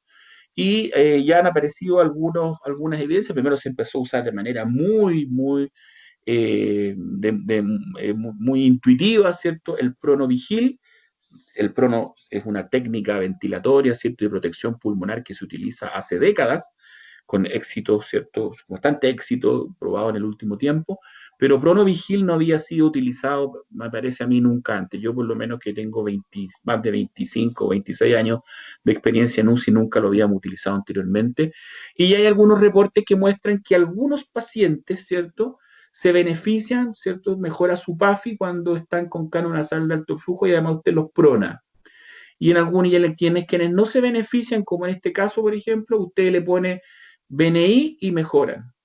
Y otros definitivamente no mejoran con nada. ¿Ah? Y esos son los que uno debería entonces intubar. Y depende mucho del tiempo que los pacientes logran estar en prono. Y ojo que cada vez que se supinan, entonces cae un poquito nuevos sus indicadores, pero vuelve a mejorar cuando se pronan. Ya han aparecido, no sé, muy claro, lamentablemente, no sé cómo lo ven ustedes, pero ya han aparecido incluso algunos protocolos de prono, ¿cierto? Esto está publicado recientemente. No, yo tengo un poco tapada la pantalla con un monito que me apareció ahí, eso. Y que, aquí se puede ocultar. Ahí sí. ¿Cierto? Esto es no dice de mes, pero fue recientemente publicado, ¿cierto? Donde hay criterios de inclusión, de exclusión y cómo más o menos uno debería ir aplicando la posición prono en los pacientes para ver entonces su respuesta. Entonces la pregunta, ¿enfrentamiento de la falla respiratoria escalonado? Sí, por supuesto. ¿Cuándo iniciar soporte respiratorio entonces? Como en todos los pacientes, dependiendo la clínica, la disnea, el uso de musculatura accesoria, la respiración paradojal, la taquipnea, la PAFI bajo 200 o saturaciones bajo 90 cuando los pacientes requieren FIO2 más del 40%. Y si tiene un fallo ventilatorio agudo, ¿cierto? Con hipoventilación, obviamente también. Hay dos escenarios claros que nos encontramos habitualmente con los pacientes COVID. El paciente que hace una neumonía y una falla respiratoria nueva, una ira aguda de novo, ¿cierto? Sin falla respiratoria previa, en el paciente donde se instala una insuficiencia respiratoria hipoxémica pura. Generalmente a estos pacientes uno les pone de todo, puede llegar incluso hasta el ECMO. Y en quienes se puede probar, en estos pacientes se puede probar soporte respiratorio no invasivo, en aquellos que tengan PAFI sobre 100, que tengan una ausencia de un fallo multiorgánico, o sea, un Apache no mayor de 20, y la primera alternativa es partir con NAF. Idealmente hacerlo en una UCI, intubar precozmente al paciente si a la hora no hay mejoría clínica ni de laboratorio. Y para intubar, usar los criterios tradicionales de intubación. Para evaluar el éxito de las terapias no invasivas en estos pacientes está para la NAF el ROX, ¿cierto? El índice de ROX, que ha sido medio modificado en el último tiempo. Si usted está usando ventilación mecánica no invasiva, usar el HACOR. El ROX, ¿cierto? Es la SAFI partido por la frecuencia respiratoria, ¿cierto? Y lo que se recomienda es que los valores estén ojalá por sobre 4, sobre todo a medida que van pasando las horas. Aquí hay unos ejemplos de cómo el ROX puede ser menor a 4 si es que usted tiene, ¿cierto?, un paciente saturando 86 con FIO2 al 80% y con taquipnea de 32, ¿cierto? Y cómo mejora si usted le pone canonazal de alto flujo y usa 60%, siempre usamos FIO2 alta en estos pacientes, y baja la polimnea y mejora la saturación, inmediatamente cambia el ROX y usted puede ver entonces que hay un efecto positivo. El HACOR mezcla puntajes por frecuencia respiratoria, pH, Glasgow, SAFI y frecuencia cardíaca, frecuencia cardíaca, frecuencia respiratoria. Y si los pacientes tienen 5 puntos o más, en general, son pacientes que usted le está yendo mal y debería entonces intubarlos. Si el paciente tiene en general fracaso hipoxémico, orden de no intubar o el techo terapéutico en la BNI, no le queda más entonces que quedarse ahí, ¿cierto? Y optimizar la terapia. Titular la FIO2 siempre, con saturaciones en torno a 95, la canonazal de alto flujo con flujos superiores a 50 litros, y en caso de BNI, usar PIP altas y presiones de soporte bajas con el objeto de obtener BTs menores a 9 litros por minuto, perdón, 9 litros por kilo de peso, ¿cierto? Porque la sobredistensión pulmonar genera mayor daño en estos pacientes. Los pacientes con exacerbaciones graves de EPO, con fallo respiratorio hipercárnico agudo o agudizado, es posible hacer BNI, ¿cierto? O usar BNI y canonazal de alto flujo alternada para hacer descansar a los pacientes. En general, las recomendaciones es que estos pacientes se intente disminuir siempre la producción de aerosoles, usar box o habitaciones individuales y elementos de protección personal en el personal sanitario que generan dirección directa de la mayor calidad. Y todas las actividades que puedan reducir la producción de aerosoles. La insuficiencia respiratoria es hipoxémica principalmente en estos pacientes, dado el edema intersticial y las alteraciones de la perfusión pulmonar. Hay mucha desregulación de la perfusión pulmonar en COVID-19, producto de la abolición de la vasoconstricción pulmonar hipóxica, que aumenta la admisión venosa. Hay vasoconstricción pulmonar excesiva o microtrombosis o macrotrombosis que aumenta el espacio muerto en estos pacientes. La hipoxemia entonces se debe principalmente a CHAN, con lo cual podrían responder los pacientes a niveles de CPAP o PIB más el pronavigil. Pero ojo con el estados hiperinflamatorios e hipermetabólicos que aumentan demasiado el drive respiratorio y pueden producir mayor daño pulmonar por stress strain. Si el paciente tiene una falla respiratoria tipo 1, principalmente hipoxémica, puede utilizar VNI, pero ojo con el aporte de oxígeno, siempre aporte buena cantidad de oxígeno y utilice presión positiva expiratoria principalmente. Sobre todo se recomiendan más bien los CPAP entre 8 a 14 centímetros de agua. Aquí hay algunas contraindicaciones que uno debería considerar para no intentar CPAP en algún paciente. Si el paciente tiene falla más bien tipo 2, insuficiencia respiratoria tipo 2, más bien hipercárnica, tiene que aumentar la ventilación alveolar y por lo tanto use más bien BNI, sistemas binivelados, con IPAP de hasta 20, EPAP entre 4 y 8 y con presión de soporte variable dependiendo qué tipo de paciente está enfrentando. Si es muy obstructivo, entonces aumente más la presión de soporte para que pueda lograr los volúmenes deseados. En pacientes muy graves o con fatiga respiratoria evidente, hay que utilizar la BNI solo en espera de la intubación. Siempre poner a los pacientes con distancia mínima de 2 metros. De acuerdo a la evidencia disponible, no hay contraindicaciones en el uso de sistema de soporte respiratorio no invasivo en COVID-19, especialmente cuando se puede cumplir con las recomendaciones de aislamiento y los protocolos en general. De los ventiladores mecánicos se recomienda principalmente usar los ventiladores de doble rama, ¿cierto? ¿Por qué? Porque tienen menos eliminación de aire al medio ambiente o pasan por filtros antes de ser eliminados. Si usa ventiladores monorama, preocúpese de usar entonces los filtros adecuados para evitar al máximo la dispersión de aerosoles, filtros antimicrobianos y de alta eficiencia en la interfase paciente-ventilador, considerar posibles aumentos de resistencia y espacio muerto, y no se recomiendan utilizar solo HME, tienen que ser HMF.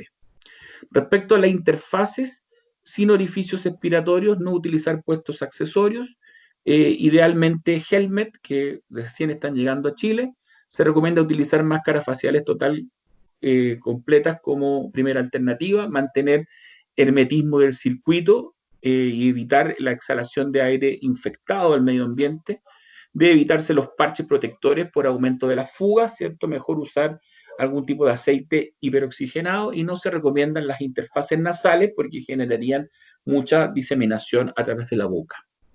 Respecto de los codos, usar los codos azules, que son los que no tienen puerto exhalatorio, no tienen válvula antiasfixia. Ojo, eso sí, con el paciente no vaya a haber un fallo en el dispositivo y el paciente no pueda respirar. Así que estas son las principales recomendaciones: ventilador 2 ramas, helmet o máscaras faciales completas, codos azules y poner entonces un filtro antes del puerto exhalatorio para que entonces el aire exhalado del paciente pase por el filtro primero y luego se disemine. En general, algunas publicaciones de COVID-19 dicen que la ABNI no retrasa, pero no evita la intubación. Esa es una opinión personal o la experiencia de este grupo. No necesariamente yo adscribo a esa aseveración.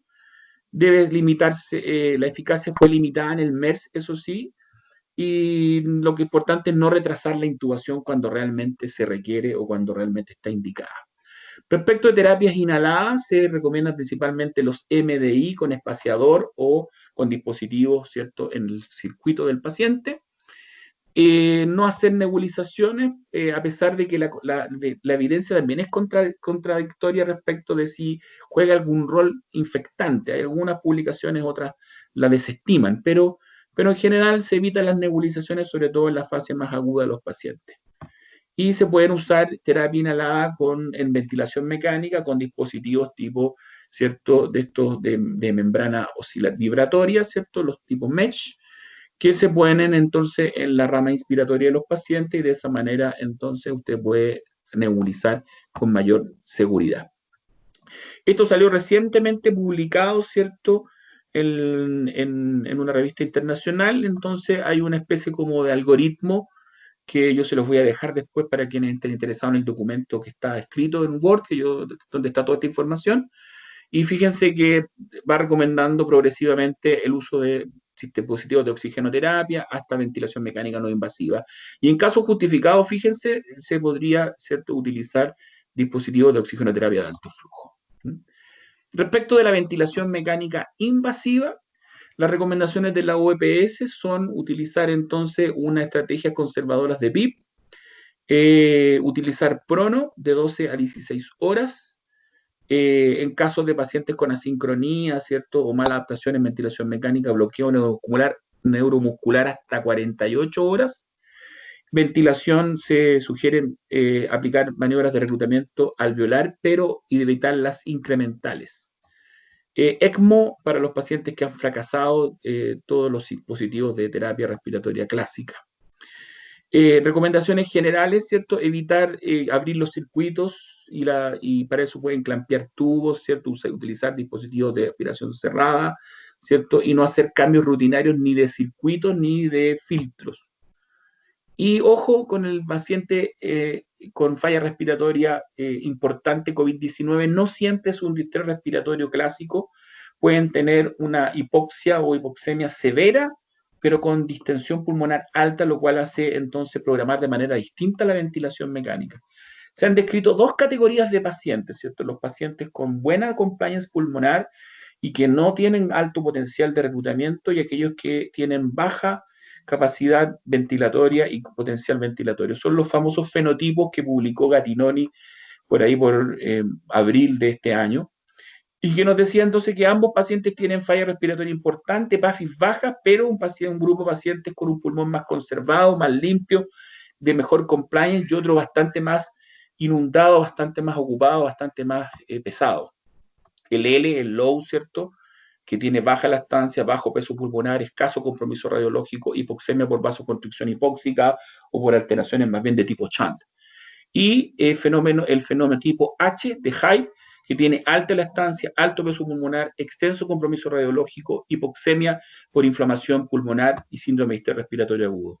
El se recomienda entonces utilizar alta FiO2 para conseguir los objetivos de oxigenación, BT que pueden ser sobre 6 ml por kilo de peso, incluso puede llegar usted a 8 a 9, frecuencia respiratoria no tan alta porque los pacientes tienen buen volumen minuto, PIB no muy altos porque en general el pulmón no es reclutable porque tiene poco colapso, pobre respuesta a la maniobra de reclutamiento alveolar y ventilación en posición prono.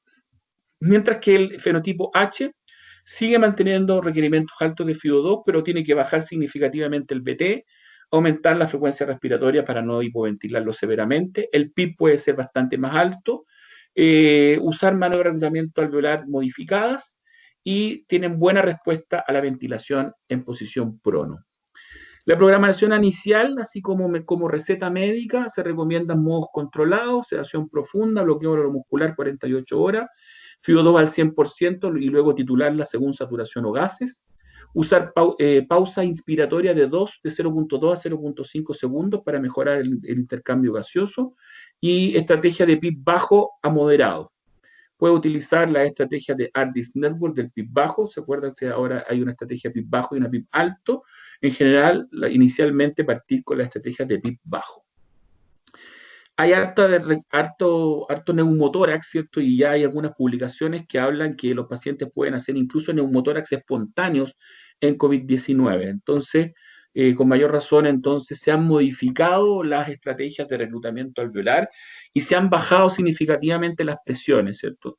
La OPS no recomendaba incluso la escalonada, es decir, recomienda las de 20-20 o las de 40-40, pero aquí hay una recomendación brasileña que va diciendo, evalúe, ¿cierto?, la condición cardiovascular del paciente hemodinámica, llegue a un PIB de 30-35 y luego bájelo, ¿cierto?, para que el paciente no tenga muchas consecuencias. Recordarles este trabajo que no es de COVID-19, pero un trabajo ya publicado hace un par de años, ¿cierto?, el 2017, que mostró que cada vez que hacemos indiscriminadamente maniobras de reclutamiento alveolar, no siempre los resultados son positivos y en este caso aumentó la mortalidad. Así que titule el PIB adecuadamente, use maniobras iniciales, titulación de PIB, aproveche la maniobra para titular el PIB para diagnosticar el potencial de reclutamiento de ese paciente y haga una maniobra final entonces para titular al paciente. Programe individualizadamente la ventilación mecánica. Hay pacientes a veces que se escapan de todas las recomendaciones y no puede usted meterlo siempre en una recomendación internacional, nacional o validada, no hay nada por lo demás, son todas recomendaciones. No es lo mismo poner 6 que 8 ml por kilo de peso, varía mucho el volumen corriente, por lo tanto utilice el driving pressure para poder titular adecuadamente. El PIB, la tabla de ARDIS Network es imprecisa, ¿cierto? Y hay dos tablas, entonces, ¿cuál utilizo? ¿La de alto o la de abajo? Haga una prueba de PIB, haga un reclutamiento alveolar y diagnostique el PIB óptimo. Los parámetros de daño alveolar, ¿cierto? No son solamente el volumen corriente, no solamente la presión plató. Recuerde que el mechanical power también tiene que ver con los flujos, las presiones inspiratorias máximas y las frecuencias respiratorias. No le meta a todos los pacientes 32 frecuencias respiratorias si es que no lo requiere. Para eso recuerde la hipercambia permisiva, evalúe el pH, ¿cierto? Y use las fórmulas que permiten ajustar la frecuencia respiratoria según las PCO2. La ventilación en decúbito prono es de gran utilidad, debe ser considerada, ¿cierto?, siempre en los pacientes COVID, sobre todo cuando no responden, como la primera alternativa de rescate. Tener en cuenta que los ciclos de posicionamiento prono prolongado supino son de poco beneficio en pacientes con alta compliance y conducen a altos niveles de estrés y fatiga en el personal. Por lo tanto, seleccione bien a quién va a pronar. Recordarle que el prono homogeniza la ventilación, mejora la mecánica respiratoria, aumenta la capacidad residual funcional, mejora la BQ, mejora la función miocárdica, es una maniobra de reclutamiento alveolar por sí sola y facilita el drenaje de secreciones que hemos visto harto paciente con harta secreción y bastante espesa producto de la falta de humidificación. Así que es una buena estrategia, es una estrategia que se considera de protección pulmonar siempre, por lo tanto, tener un paciente en prono a veces no genera mucho daño o no genera daño, más bien disminuye el daño pulmonar. Inícielo de manera precoz, no lo uses nunca como una estrategia de salvataje, a veces eso funciona muy poco. tenga sus propios algoritmos, sus propias recomendaciones de cuándo implementarla. Siempre se recomienda en los pacientes con distrés severo y que no responden a la ventilación mecánica convencional. Y respecto de la duración, ¿cierto? Nunca use menos de 16, 17 horas, que es el tiempo que realmente sirve. Menos tiempo que eso prácticamente no sirve de nada, y no es ni pecado ni venial mantener a los pacientes 48, 72 horas o más en prono y despronarlo de una sola vez, ¿cierto? Para no estar haciendo ciclos repetidos que no están exentos de riesgo. El decúbito prono ha demostrado disminuir la mortalidad de los pacientes siempre que se utiliza entonces por más de 16 horas continuas. Aquí hay algunas recomendaciones, algunos algoritmos, cómo ventilar al paciente, la presión plató, el driving pressure, la oxigenación, cómo manejarla, la ventilación, ¿cierto? Y si eso no anda bien, entonces pronar al paciente, tener checklist de pronación, saber cómo hacerlo, ¿cierto? Hacer la experiencia si no la tiene o conseguirla de los centros que realmente la tienen. El ECMO, como siempre, se deja para los pacientes que tienen las complicaciones mayores, que son refractarios a todas las medidas previas y, en verdad, los resultados no son nunca muy prominentes. Se puede utilizar como estrategia la PRB, también en algunos centros, nosotros en Indisa lo usamos harto, con relativo buenos resultados, así que también depende de la experiencia de cada centro. Y frente a la falta de ventiladores mecánicos, que es algo que a lo mejor ya pasó la máxima demanda, recuerde que con los filtros adecuados y con los ventiladores adecuados, pues puede hacer muy buena ventilación mecánica invasiva en pacientes con o en ventiladores monorama, ¿cierto? Pero de alta eficacia, de alto nivel. Y Winning, ¿cierto? El Winning evalúe como todos los pacientes, ¿cierto? Las pruebas de ventilación espontánea en general no se hacen en tubo T por el riesgo que existe de diseminación. Así que se hacen en ventilación mecánica, protocolos clásicos Brochard de CPAP más presión de soporte 5,5, 5,7, o como recomienda en alguna editorial por ahí Martin Tobin, que uno debería usar 0,0, no ponerle presión adicional. No se realiza Kavlik test, por lo tanto, de manera profiláctica se usan corticoides endovenosos, y algunos recomiendan incluso la instilación o endovenosa lidocaína para evitar la tos, pero la verdad que si usted no lo hace no pasa absolutamente nada, y la verdad que usarlos no siempre es una buena recomendación.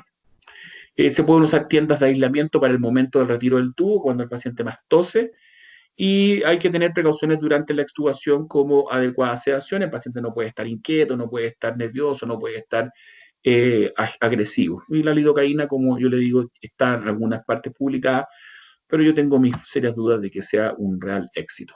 Respecto a los corticoides, hay cierta literatura, hay publicaciones, ¿cierto?, de muy buena calidad que demuestran que efectivamente sirven para reducir el estridor post-extubación y la reintubación post-extubación. Eso, creo haber hablado casi de todo lo que me interesaba comentarles respecto de la terapia respiratoria en COVID-19. No sé si... Voy a ver si... Eduardo, súper, súper. Harta gente todavía. Han escrito algunas preguntas acá en el chat que igual me gustaría que si las podemos conversar, te las voy a ir Por supuesto, comentando un poco. por supuesto. Mira, hacen preguntas respecto a ¿cuál ha sido la experiencia que has tenido con el uso de BNI más Pronovigil? Ya. No puedo contar demasiada experiencia con BNI Pronovigil porque hemos usado principalmente el Pronovigil asociado a cánula nasal de alto flujo. Y la experiencia es que hay un buen porcentaje de pacientes que no progresan, que salen con la sola mezcla de ambas cosas, que es exitosa, otros que progresan la enfermedad lamentablemente y que van a la intubación. Hemos tenido un par de casos en que estando con cánula nasal de alto flujo y frente a un deterioro gasométrico de la mecánica respiratoria se ha probado el BNI en Pronovigil y mejora la oximetría, pero ojo que esos pacientes tienen progresión generalmente radiológica de la neumonía por COVID-19 y ahí uno en general prefiere intubar. Y yo he estado presente, he tenido un par de pacientes que habiendo mejorado los indicadores de oxigenación, principalmente la PAFI, al momento de agregarle un CPAP al Pronovigil, hemos decidido igual intubarlo por la progresión radiológica, para no llegar tarde con la intubación, que es lo que nos preocupa, de no tener que intubar a un paciente tardíamente y tenerlo entonces con un distrés respiratorio severo, después en ventilación mecánica medio inventilable. Bien. Javier Barrera pregunta sobre el uso de nebulización en sistema MESH. ¿Cuál ha sido la dosificación de fármacos comparado a la nebulización con sistema JET? Ya, en el MESH en general la dosificación es la misma, la diferencia es que no se usan con suero fisiológico. Usamos el fármaco directo. Usamos, por ejemplo, si vamos a nebulizar tenemos que poner una dosis de 1 cc de Verodual o de algún fármaco con efecto broncodilatador, lo usamos directo. ¿Ah? En general no se recomienda el uso de sueros fisiológicos porque tienden a tapar el dispositivo MESH. Pero la dosis en Perfecto. general que mantenemos es más o menos la misma. Bien. Paulina Navarrete pregunta qué piensas sobre el daño inducido por la presión transpulmonar del paciente al favorecer el paso de dispositivos como la cánula nasal de alto flujo o el VNI, que hacía un poquito referencia a lo que mencionabas recién, el daño como autoinducido. Claro, exactamente, el famoso SILI que tanto se comenta y que sería la razón por la cual uno no debería hacer pasar a los pacientes por estos dispositivos. Lo que pasa es que eh, si uno tiene al paciente bien monitorizado, si uno lo está evaluando de manera directa y permanente, uno perfectamente bien puede probar estos dispositivos, ¿cierto? Y reducir y estar muy atento a la progresión de la enfermedad. Si el paciente no progresa la enfermedad, si el paciente mantiene buena mecánica respiratoria, entonces no tiene por qué uno intubar a todos los pacientes. Si intubamos a todos los pacientes, entonces en general no vamos a poder nunca dar abasto con el dispositivo. Hay que probar dispositivos. ¿Ah? Esta neumonía o esta patología por COVID-19 tiene muy malos indicadores de intercambio gaseoso porque no solamente produce hipoxemia o hipoxia, como se escriben principalmente en los papers, producto de la ocupación pulmonar o de la infección pulmonar. Hay mucho factor vascular pulmonar. Entonces, el paciente hay que tratarle la hipoxemia y hay que tratarla con dispositivos. A veces hay que ponerle un poquito de presión positiva, hay que poner un CPAP, ¿cierto? Pero hay que intentar no enmascarar una falla respiratoria que va avanzando, ¿no? Y para eso hay que repetir las imágenes a veces o estar muy atento a los indicadores clínicos. El HACOR es un muy buen indicador porque mezcla frecuencia cardíaca con frecuencia respiratoria, con pH, con distintos indicadores. Entonces, si uno está encima del paciente, no tiene por qué escapársele a un paciente que debería haber intubado. Eh, Paulina Navarrete pregunta, ¿qué opinas sobre el Mechanical Power de Gattinoni como evaluador de riesgo de Billy? Si, por ejemplo, un paciente necesita un PIP alto para tener driving pressure adecuado, ¿el Mechanical Power puede ser alto de igual forma? ¿Qué opinas tú Claro, sobre el el, Mechanical el Power? Mechanical Power en general tiene varias, tenemos, y más encima no tenemos un solo Mechanical Power, tenemos el de Gattinoni, tenemos el de Marini, entonces, y uno considera las variables de flujo como la PIM y otro solo el driving. En general yo creo que son de utilidad. Creo que pueden ser utilizados sobre todo en periodos normales, cuando uno tiene uno, dos, tres pacientes graves en la unidad y los otros pacientes están un poquito más estables. Pero en general, en la pandemia COVID-19 prácticamente no lo hemos usado porque tienes muchos pacientes graves y son muchas variables y hay que estar calculando. Entonces, ahora sí me parece que son aportes, sobre todo son aportes respecto de cuando te abren la mirada, cuando uno se queda con un solo indicador, que el problema, ¿cierto?, de la ventilación mecánica clásica, las recomendaciones de ventilación mecánica protectora, entonces PIP alto, presión plató que no pase de 30 y driving pressure que no pase de 15, entonces se te escapan otras variables como que el paciente tenga flujos altos, tenga presiones inspiratorias muy altas o tenga frecuencias respiratorias muy altas. Y el driving, el mechanical power en general aporta porque te hace incluir esos elementos en la producción de Billy. Súper. Mira, preguntan de manera general cuáles serían los parámetros protectores durante SIR para pasar al ventilador, tales como presión arterial media o presión media de la vía aérea. No sé, no entiendo bien, pero habla sobre la saturación también. ¿Cuáles serían los parámetros protectores durante SIR para pasar al ventilador? Durante el CIRS, SIR, durante SIR, ahí Yerti pregunta, hace esa pregunta. No sé ya. si Yerti está por ahí,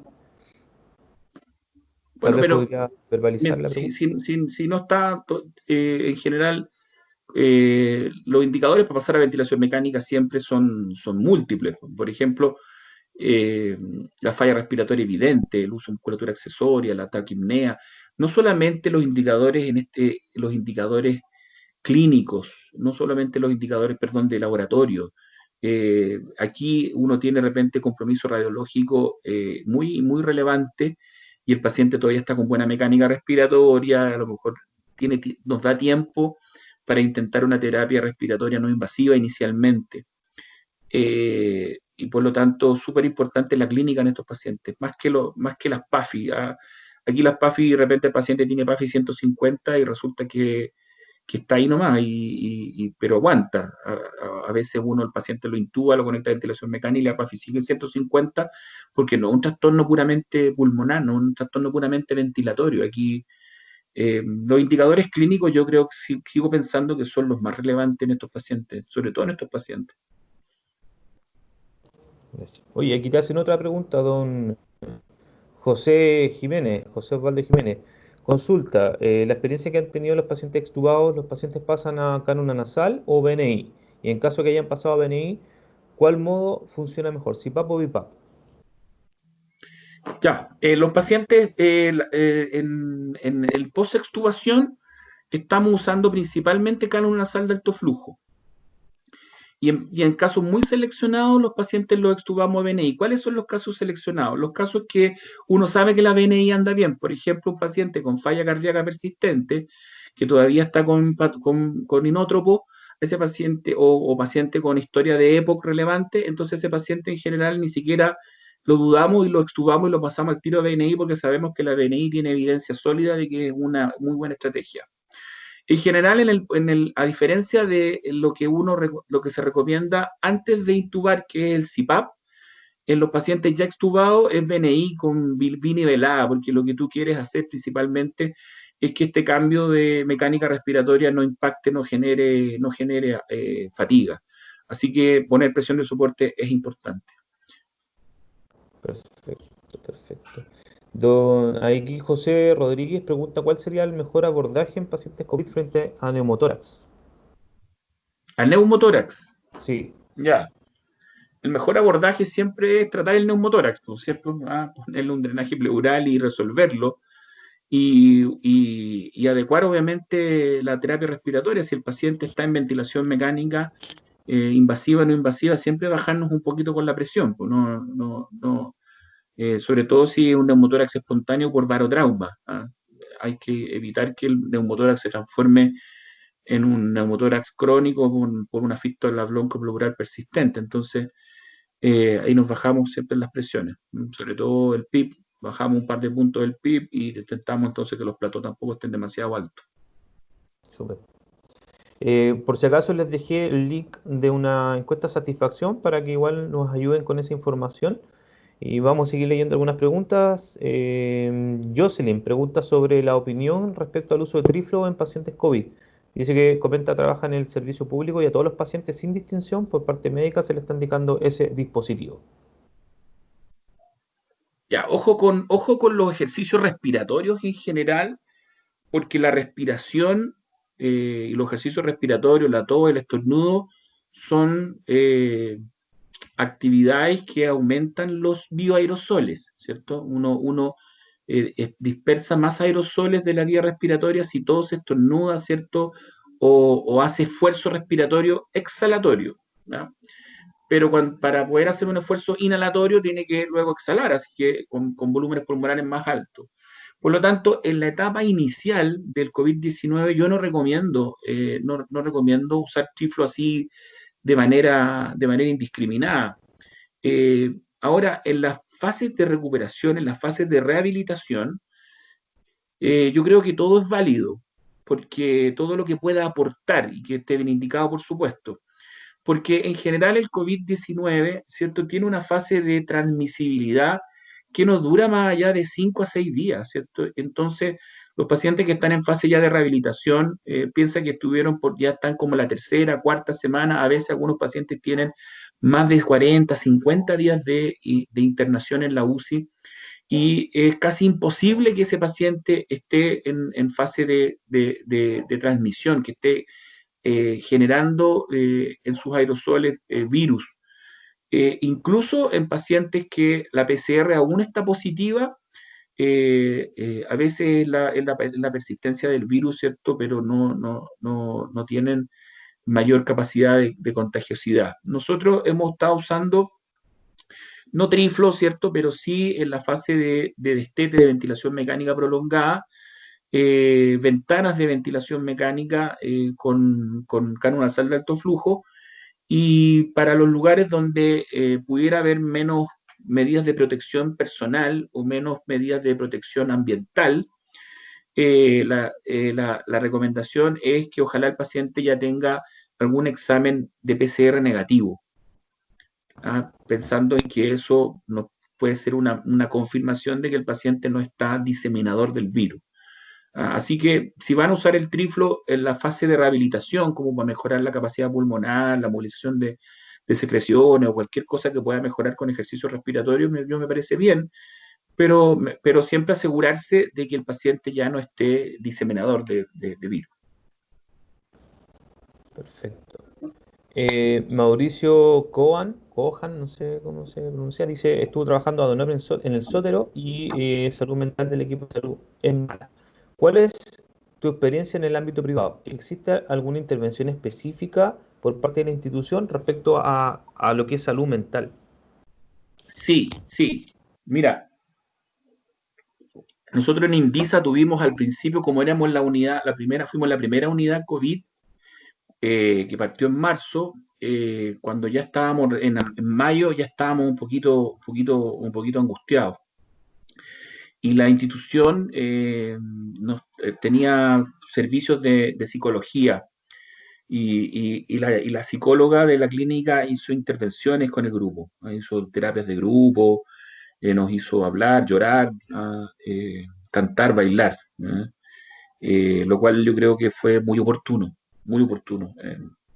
Uno no se da cuenta, ese es el problema para los que están todavía trabajando con alto estrés, producto del COVID, producto de la alta demanda laboral y los turnos largos y el cansancio, y todo lo que significa la angustia personal que uno tiene producto del riesgo permanente a la salud personal y la del entorno familiar cercano. A mí me tocó los últimos meses de embarazo de mi señora, el estar en la unidad COVID, y por lo tanto era un estrés adicional saber que si yo me enfermaba mi señora, y mi señora como embarazada era grupo de riesgo. Así que lo viví con mucho estrés y uno no se da cuenta, y eso es lo que quería contarle, hasta que la psicóloga un día en una sesión grupal con la unidad completa le pidió a una persona que era una chiquilla de enfermería que le contara cómo se sentía respecto al COVID, y ella dijo 2 o 3 palabras y se puso a llorar. Y resulta que nos pusimos varios a llorar, pues, y yo reconozco que se me cayeron mis lagrimones y me di cuenta que yo también estaba muy afectado emocionalmente producto del estrés que generaba estar trabajando con COVID-19 con todo el entorno familiar que me rodeaba.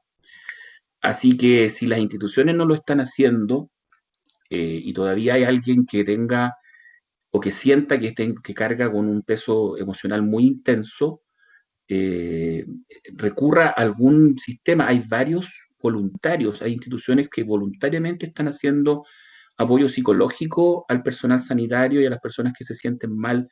Yo puse una publicación, que es una publicación ministerial en la diapositiva, y sé de varias personas, entre ellas mi hermana, que es psicóloga, que me ofreció también varias veces ayuda para mí y para mi entorno grupal, laboral, apoyo psicológico. ¿Y cómo identifica usted que está efectivamente con un trastorno emocional asociado al estrés del COVID? Trastornos del sueño, del ánimo, eh, sentir demasiada pena, depresión, estar prácticamente depresivo, trastornos, dependencias a la alimentación, al tabaco, al alcohol, todas esas cosas que tienen que ser una alerta temprana para que busque ayuda, ¿no? Hay que buscar ayuda, no hay que hacerse el choro, no hay que hacerse el valiente y decir, no, esta salimos todos juntos, sí, pero un poquito de ayuda en ese sentido es necesaria. Perfecto. Y una última pregunta que nos estaban haciendo acá, en cuanto al examen PCR, ¿cuánto varía la sensibilidad del mismo en cuanto a la etapa sintomática en la que se toma el examen?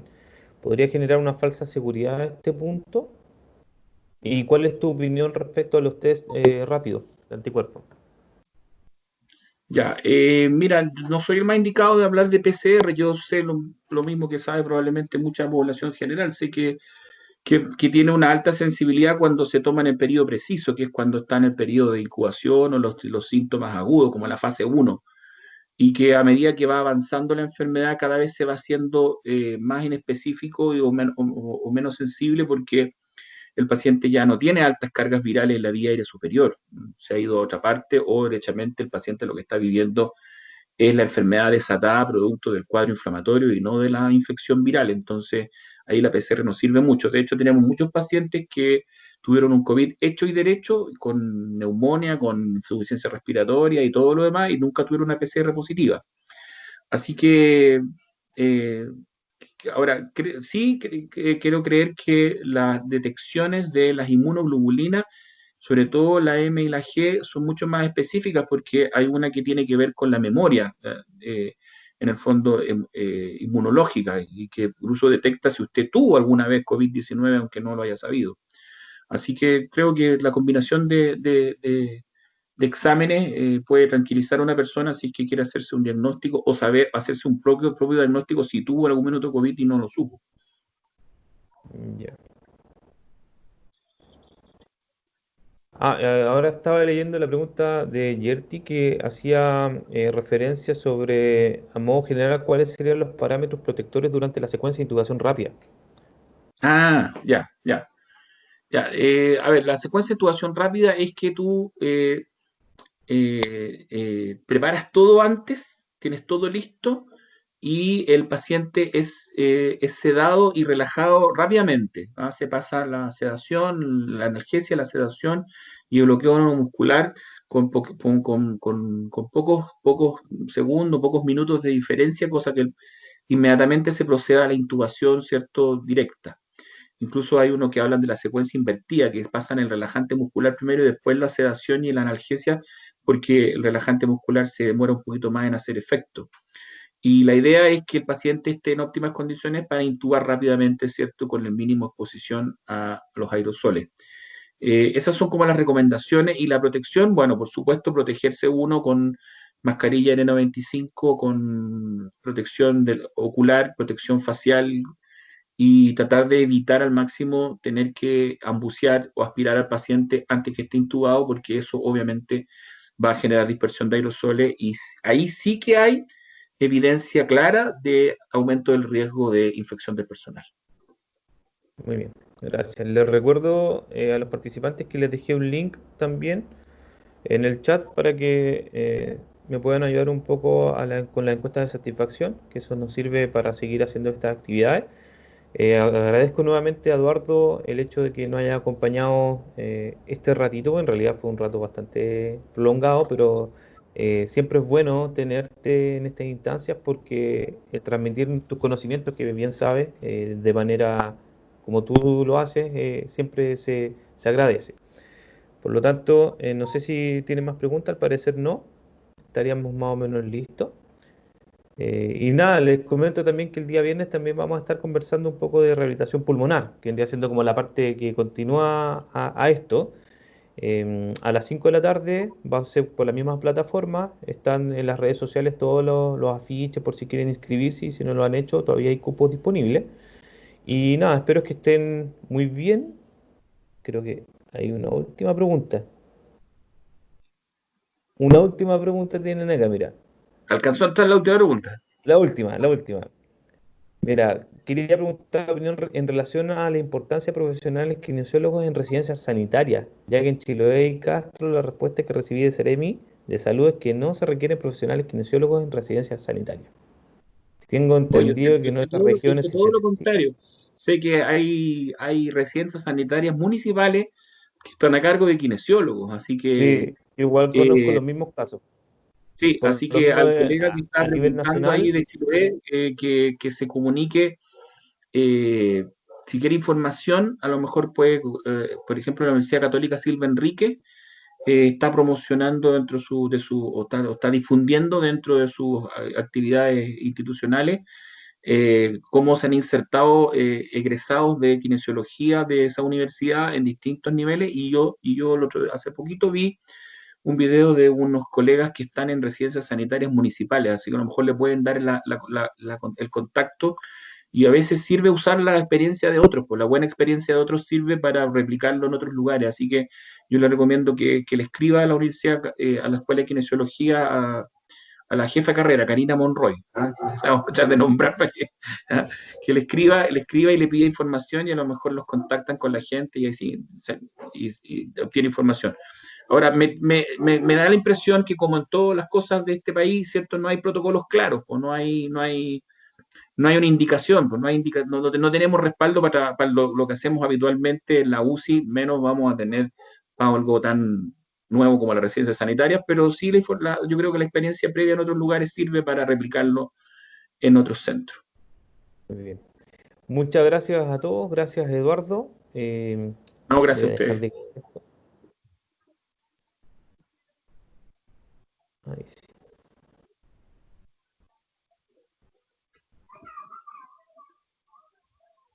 Ahí sí. Estamos guardando la grabación, después vamos a tratar de compartirla. Bueno, y Eduardo, tú me compartes el material que me habías Sí, dicho y aquí hacemos la difusión. te lo mando para que tú lo compartas con la gente, porque está toda la información que yo les comenté, está escrita ahí y con las referencias y todo bien ordenadito para que alguien que quiera